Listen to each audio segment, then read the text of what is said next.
Hi everybody! So I'm back here at this aspen tree painting, and I would pick my head in. Hi! I have to wear my glasses today. I'm getting old and I gotta wear my glasses. I gotta give in. Oh, sorry, I bumped the video. Alright, so I've changed my mind a little bit on this painting. I've decided I want to wash it down a little bit. I want it to be a lighter background than what I had. So I'm just taking some gesso and a little water and working it over this painting. And then I've also decided that I wanted to add just a little bit of color other than blue back here.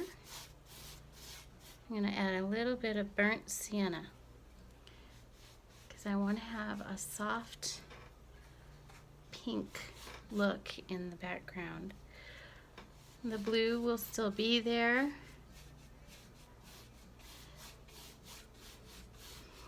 but we're gonna just softly lay it over the blue.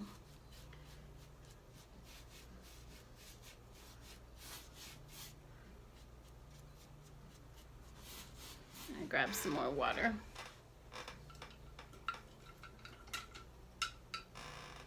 The way I grab water is I just get some water on a brush from my water bowl, and then I squeeze it off into a little space there, and then I can just pick it up a little at a time.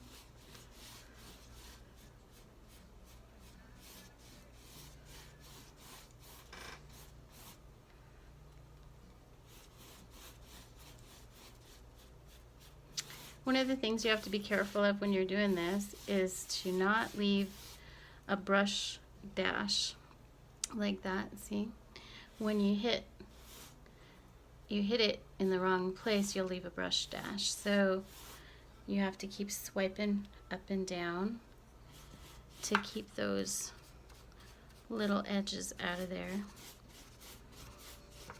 Now I can see them as I'm working, and there's one right there. So then I'll just pull the brush all the way up. Sometimes you gotta add a little water or a little color.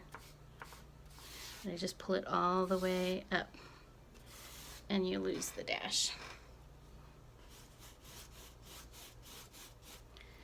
Well, earlier I noticed when I was finished with this, a nice bright spot right here.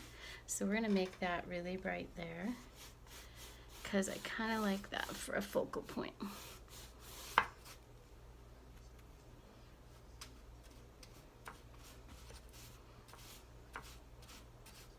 And the reason I'm using gesso right now is because it has a very see-through quality, and I'm going to be using real white later. So I want it to have a difference in the thickness and the quality, the color. So I'm using gesso now, and I want that bluish to come through. And if I put white over it, white does the same thing, but just not as effectively. It's thicker. So I want it to have a very veiled feeling, and regular white doesn't do it that well. So I just use the gesso. I'm going to add just a touch more of that sienna color in there. More water. And sadly, this is going to take longer than I thought it would, so we won't get to the trees today. I'm sorry. A lot of times that's what happens when I'm working. But it's also the fun of it. That's also the other reason I step back and I leave a painting for a few minutes or a few days. I can't leave it for too long or I forget what colors I was using. And as you see, I don't measure any of my colors. I know many artists that do that and they're really good at it. But I just don't have that kind of patience. I like to just get that paint on there and figure it out. That's why I never really do the same thing twice, because I don't keep a pattern of it. But I like it that way. I like that I never do the same thing twice. I do a lot of similarities.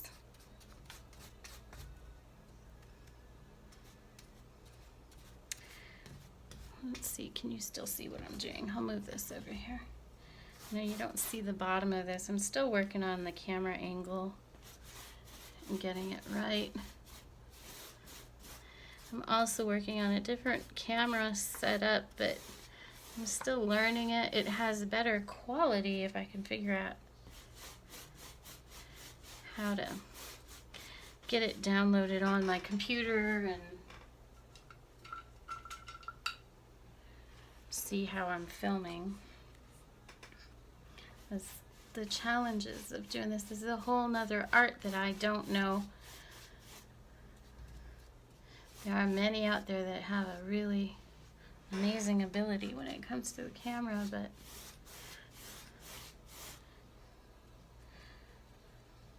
I just grasp glimpses, I think. Okay, I'm going to add just a little touch of the brown again. So there you can see that's way too strong.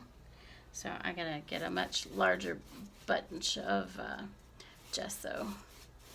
I'm gonna spread that out a little bit more.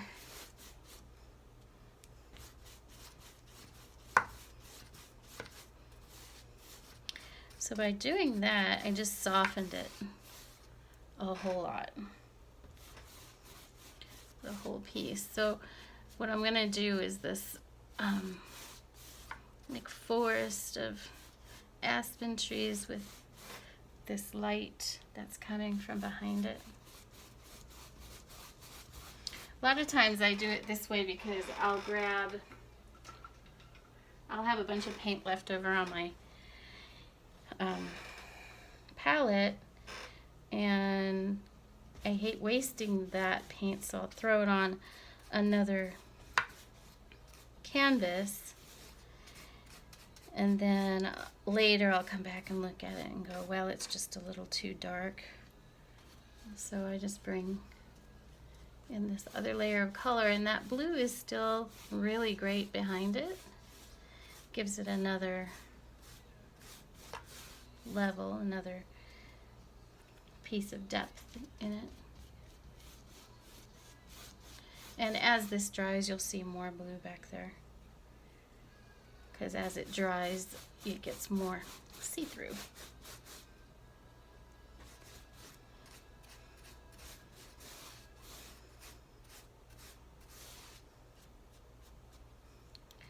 And it's just pretty repetitive at this point. Doing aspen trees is kind of repetitive for me anyway.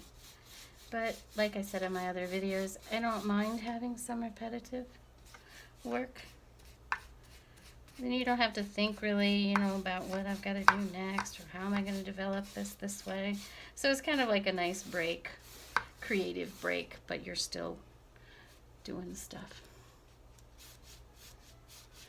I also find that there are times when I have what I call a, creative block, where I really have to stop painting. Earlier, I guess the last couple of months, I haven't been painting a whole lot. I've been working outside a lot, but I've had some challenges going on with my son's health, and I find sometimes that causes a block for me, and it's better for me to be working outside than sitting at an easel. And then later, it's kind of like, a field laying fallow.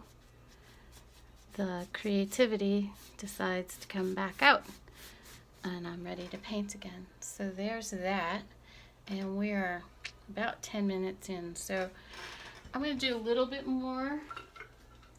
I'd like to start laying out the trees. So a lot of times what I'll do is I'll just start running a line here, line there, Just bring some lines through here. Gets the feel of the trees are back here. And it helps me plan. And it just looks like a big jail window, doesn't it? Like really crooked.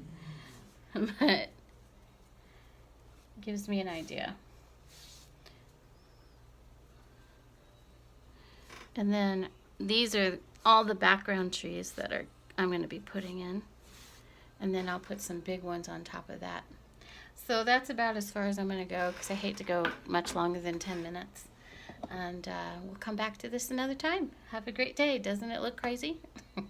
It'll look better, I promise. Bye.